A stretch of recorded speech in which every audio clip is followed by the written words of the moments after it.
24 घंटों के अंदर ही डोनाल्ड ट्रंप ने भारत के ऊपर अपना बयान पलट दिया है। ट्रंप ने प्रधानमंत्री मोदी के साथ दोस्ती के ऊपर क्या बोला है, कनाडा को अपनी गलती का एहसास कैसे हो गया है, जम्मू कश्मीर से कौन सी बड़ी अपडेट आ रही है और मोस्ट इंपॉर्टेंट चाइना के चोक पॉइंट को एक्सप्लॉइट करने के लिए भारत ने कौन से 4 देशों को कॉन्टैक्ट करके डिप्लोमेटिक एफर्ट्स वापस से स्टार्ट कर दिए हैं और जो चीज भारत को 21 साल पहले करनी चाहिए थी वो भारत अब जाकर कर रहा है। काफी सारी इंपॉर्टेंट अपडेट्स आ रही हैं जो आपको मेन स्ट्रीम के न्यूज चैनल्स के ऊपर भी देखने को नहीं मिलेंगी, इसलिए वीडियो को एंड तक देखिएगा। सबसे पहले बात करते हैं अमेरिका और भारत के बारे में, क्योंकि पिछले 24 घंटों में अमेरिका और भारत के बीच काफी सारी इंपॉर्टेंट डेवलपमेंट्स हो गई हैं एंड इनमें पाकिस्तान का भी एक एंगल है। सबसे पहले आप ये कुछ पिक्चर्स देखिए। न्यूज निकल कर आ रही है कि अमेरिका का military transport aircraft C-7 Globemaster पिछले कल पाकिस्तान के नूर खान एयरबेस के ऊपर लैंड हुआ था एंड इसमें अमेरिका ने भर भर कर कंसाइनमेंट्स पाकिस्तान को डिलीवर किए हैं। पाकिस्तान का कहना है कि अमेरिका ने इस C-17 में पाकिस्तान को फ्लड्स के लिए रिलीफ मटेरियल भेजा है, लेकिन हमें पता है कि अमेरिका और पाकिस्तान के बीच क्या खिचड़ी पक रही है। सो ये रिलीफ मटेरियल तो बिल्कुल नहीं है। नूर खान एयरबेस के ऊपर पाकिस्तान अपने F-16 को स्टेशन नहीं करता है, लेकिन रिसेंटली ऑपरेशन सिंदूर के समय जो भारत ने पाकिस्तान के दूसरे एयरबेसेस को टारगेट किए थे, सरगोदा और जकोदाबाद एयरबेस, वहां पर पाकिस्तान अपने F-16 को स्टेशन करता है। मे बी उन्हीं F-16 को रिपेयर करने के लिए ही अमेरिका ने पाकिस्तान को कुछ स्पेयर पार्ट्स और कंपोनेंट्स भेजे हों। इसके बाद अमेरिका के कॉमर्स सेक्रेटरी हॉवर्ड लुटनिक ने अगेन भारत को टारगेट करते हुए भारत के ऊपर कुछ गलत टिप्पणियां की हैं। US commerce secretary Howard Lutnick ने कहा है कि 1 या 2 महीने के अंदर भारत टेबल के ऊपर बैठकर बात करेगा और सॉरी भी बोलेगा, यानी भारत माफी मांग लेगा। इसके बाद लुटनिक ने कहा कि इंडियंस बहुत ही जल्द डोनाल्ड ट्रंप के साथ ट्रेड डील करने आएंगे। ये डील डोनाल्ड ट्रंप के टेबल के ऊपर होगी और वो प्रधानमंत्री मोदी के साथ भी डील कर लेंगे। इंडियंस को ये डिसाइड करना होगा कि वो किसकी साइड है। उन्हें अपनी मार्केट को अमेरिका के लिए ओपन करना पड़ेगा, US डॉलर को बैक करना होगा, रशियन ऑयल परचेज करना बंद करना पड़ेगा, अमेरिका के साथ ट्रेड टॉक्स वापस से शुरू करनी होगी, ब्रिक्स का हिस्सा नहीं बनना होगा, यानी कि ब्रिक्स के साथ भारत के टाइज बिल्कुल खत्म हो जाने चाहिए और भारत अमेरिका को आकर सॉरी बोल देगा। ये कहना है US ट्रेजरी सेक्रेटरी का।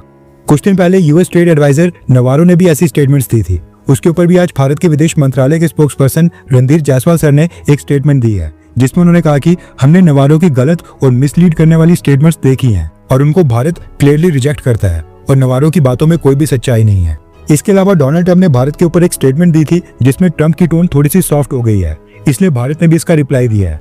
दरअसल डोनाल्ड ट्रंप ने कहा था कि हमने भारत और रशिया को डीपेस्ट और डार्केस्ट चाइना के हाथों में खो दिया है। मैं दुआ करता हूं कि उनका साथ में लंबा और समृद्ध फ्यूचर हो। इसके बाद 24 घंटों के अंदर जब दोबारा सवाल पूछा गया तो डोनाल्ड ट्रंप ने ओवल ऑफिस में कहा कि मैं हमेशा प्रधानमंत्री मोदी के साथ दोस्ती रखूंगा।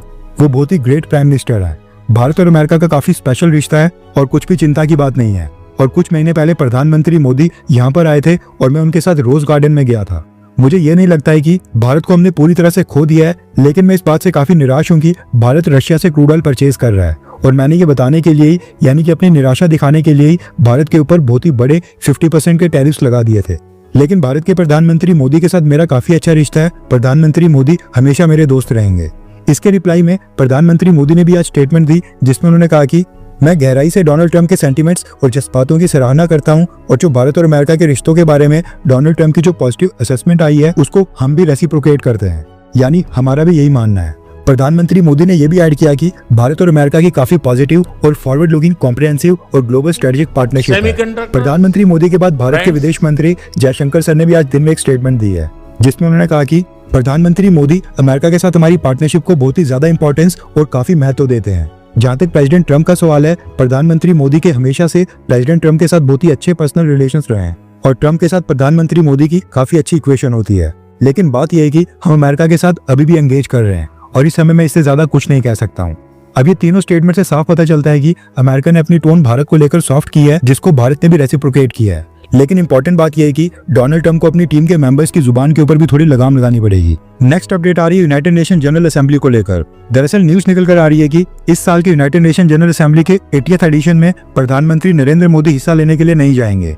न्यूज निकल कर आ रही है कि यूनाइटेड नेशंस ने यूएन जनरल असेंबली के स्पीकर्स की एक रिवाइज्ड लिस्ट जारी की है एंड अमेरिका के न्यूयॉर्क में ये जो यूनाइटेड नेशन जनरल असेंबली का एड्रेस होगा, वहां पर भारत को रिप्रेजेंट करेंगे भारत के विदेश मंत्री जयशंकर सर।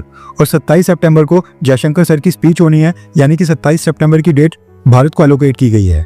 अमेरिका के साथ खराब रिलेशंस के चलते प्रधानमंत्री मोदी अमेरिका ट्रैवल नहीं करना चाहते हैं और रिसेंटली न्यूज आई थी कि डोनाल्ड ट्रंप भी क्वाड समिट को अटेंड करने के लिए भारत नहीं आ रहे हैं। ऐसे में अगर डोनाल्ड ट्रंप भारत नहीं आएंगे तो प्रधानमंत्री मोदी का जाना अप्रोप्रिएट नहीं लगेगा। नेक्स्ट अपडेट आ रही है much awaited Vande Bharat sleeper train को लेकर। न्यूज निकल कर आ रही है कि वंदे भारत का स्लीपर वर्जन सितंबर के लास्ट हफ्ते या फिर अक्टूबर महीने के पहले हफ्ते में लॉन्च हो जाएगा और पहली Vande Bharat sleeper train inaugurate होगी बिहार स्टेट से, जहां पर इलेक्शंस आने वाले हैं। पटना से न्यू दिल्ली रूट के ऊपर पहली वंदे भारत स्लीपर ट्रेन की शुरुआत की जा रही है। नेक्स्ट अपडेट आ रही है भारत के अंडमान निकोबार आइलैंड्स के साउथ ईस्ट डायरेक्शन में सिचुएटेड ऐसे चोक पॉइंट को लेकर जो चाइना की सबसे बड़ी कमजोरी है। दरअसल हम बात कर रहे हैं मलक्का स्ट्रेट की, जो कि इंडोनेशिया, मलेशिया और सिंगापुर के बिल्कुल बीचों बीच में स्थित है। अभी जो मलक्का स्ट्रेट का 900 किलोमीटर का पास है, यहाँ से चाइना का 80% सी बॉन्ड क्रूड ऑयल पास होता है, जो चाइना की इकोनॉमी को पावर करता है। चाइना का 2/3 यानी ऑलमोस्ट 66% ट्रेड इसी रास्ते से होकर गुजरता है। रॉ मटेरियल्स, एक्सपोर्ट इंपोर्ट्स, इनका मेजर पोर्शन यहाँ से ही क्रॉस होता है। अभी जो मलक्का स्ट्रेट है, यहाँ पर इंडोनेशिया, मलेशिया, सिंगापुर और थाईलैंड की जॉइंट पेट्रोलिंग होती है, लेकिन अब यहाँ पर एंट्री होने जा रही है भारत की और भारतीय सेना की। दरअसल न्यूज निकल कर आ रही है कि भारत की सरकार ने मलक्का स्ट्रेट की सिक्योरिटी के लिए जॉइंट पेट्रोलिंग ज्वाइन करने के एफर्ट स्टार्ट कर दिए हैं। भारत का तर्क है कि मलक्का स्ट्रेट की एक ओपनिंग से भारत के अंडमान निकोबार आइलैंड्स काफी पास में सिचुएटेड है, इसलिए भारत का भी राइट बनता है कि हम इस मलक्का स्ट्रेट की जॉइंट पेट्रोलिंग में शामिल हों। भारत ने इंडोनेशिया, मलेशिया, सिंगापुर और थाईलैंड इन चारों कंट्रीज के साथ बैकडोर डिप्लोमेसी को स्टार्ट कर दिया है और कोऑर्डिनेटेड जॉइंट पेट्रोलिंग में भारत की नेवी को शामिल करने के ऊपर कुछ पॉजिटिव न्यूज जल्दी अनाउंस हो सकती है। अगर भारत को यहाँ की सिक्योरिटी का एक्सेस मिल जाता है तो चाइना के खिलाफ ये भारत के लिए बहुत ही बड़ी स्ट्रेटेजिक विन होगी और किसी भी वॉर के समय हम चाइना का सारा trade, crude oil, gas, export, imports ये सब यहाँ से रोक भी सकते हैं और यहाँ पर हमारी नजर भी रहेगी कि यहाँ पर चाइना की क्या एक्टिविटीज है। मलक्का स्ट्रेट की सिक्योरिटी के लिए साल 2004 में यानी कि आज से 21 साल पहले इंडोनेशिया, मलेशिया, सिंगापुर और थाईलैंड ने मिलकर कोऑर्डिनेटेड पेट्रोलिंग स्टार्ट की थी, जिसमें ये 4 देश मिलकर नेवल पेट्रोलिंग करते हैं, एरियल सर्वेलेंस रखते हैं और रीजनल लेवल के ऊपर इंटेलिजेंस शेयरिंग भी करते हैं। भारत का आर्ग्यूमेंट इसलिए स्ट्रॉन्ग है क्योंकि न सिर्फ अंडमान निकोबार आइलैंड्स इंडोनेशिया से 170 किलोमीटर की दूरी पर है, बल्कि मलेशिया, इंडोनेशिया, थाईलैंड इन सब के साथ भारत अपनी मैरीटाइम बाउंड्री भी शेयर करता है। इसलिए भारत को भी मलक्का स्ट्रेट सिक्योरिटी में शामिल करके 5वां देश बनाया जाए। अब देखना ये होगा कि इसके ऊपर बाकी के 4 देश क्या बोलते हैं। सिंगापुर ने तो इसको लेकर काफी पॉजिटिव तरीके से रिप्लाई किया है। इसके ऊपर कोई अपडेट आएगी तो हम आपको इन्फॉर्म कर देंगे। अगर आपने हमारे चैनल को सब्सक्राइब नहीं किया तो प्लीज कर लें। नेक्स्ट अपडेट आ रही है कनाडा से। रेफरेंस के लिए आपकी स्क्रीन के ऊपर आर्टिकल का स्क्रीनशॉट है। कनाडा ने एट द एंड एक्सेप्ट कर लिया कि हमास और हिजबुल्लाह के साथ साथ Khalistan violent extremist groups, Babbar Khalsa International और the International Sikh Youth Federation, इनको अब कनाडा के अंदर से फाइनेंशियल सपोर्ट मिल रही है, यानी कि इनकी फंडिंग कनाडा के अंदर से ही हो रही है। कनेडियन सिक्योरिटी इंटेलिजेंस सर्विसेज ने अपनी रिपोर्ट में लिखा है कि ये सब कनाडा में politically motivated violent extremist activities में शामिल हैं और क्योंकि ये ग्रुप्स कनाडा के क्रिमिनल कोड में भी टेररिस्ट ऑर्गेनाइजेशन के तौर के ऊपर डेजिग्नेटेड हैं, इसलिए इनके ऊपर रोक लगाने की जरूरत है। 2025 assessment of the money laundering and terrorist financing risk in Canada नाम की रिपोर्ट आई है, जिसमें कनाडा की सिक्योरिटी एजेंसीज ने रिवील किया है कि कनाडा के अंदर से इन सब की फंडिंग हो रही है और ये Canada based Khalistani extremist group Canada के लिए भी एक नेशनल सिक्योरिटी थ्रेट बन गए हैं, जिनकी फंडिंग रेजिंग के ऊपर रोक लगाने के लिए फ्रेश एफर्ट्स करने पड़ेंगे। नेक्स्ट अपडेट आ रही है वुमेन क्रिकेट वर्ल्ड कप को लेकर। दरअसल 30 सितंबर से विमेंस का ओडीआई वर्ल्ड कप स्टार्ट हो रहा है, जिसको भारत और श्रीलंका जॉइंटली होस्ट कर रहे हैं।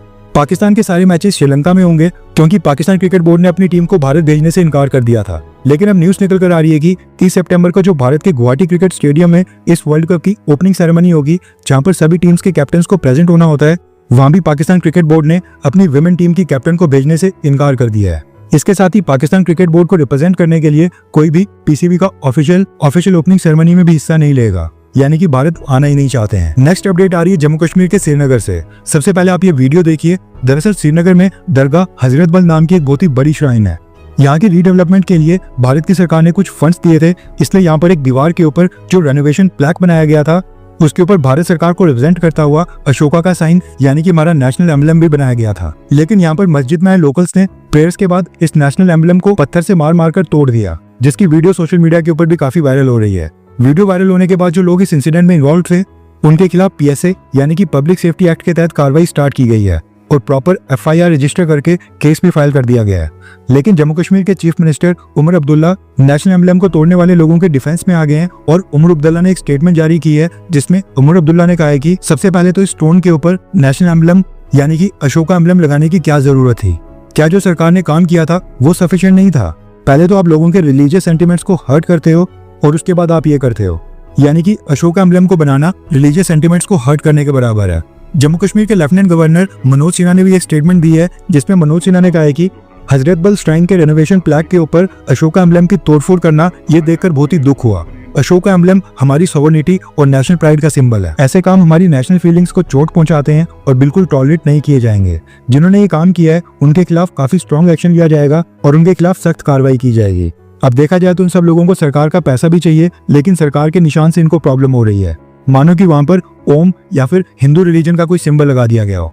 नेक्स्ट अपडेट आ रही है रशियन ऑयल को लेकर। दरअसल finance minister Nirmala Sitharaman ma'am ने अनाउंस किया है कि यूएस टैरिफ्स के बावजूद रशियन ऑयल परचेज करने का फैसला नहीं बदलेगा। हमारी फाइनेंस मिनिस्टर ने कहा है कि हमें वो कॉल लेनी पड़ेगी जो हमें सबसे बेस्ट सूट करती है, इसलिए हम अनडाउटली यानी कि बिना किसी संदेह के रशियन ऑयल परचेज करते रहेंगे। नेक्स्ट अपडेट आ रही है भारत की सबसे ज्यादा बिकने वाली कार्स के प्राइसेस को लेकर।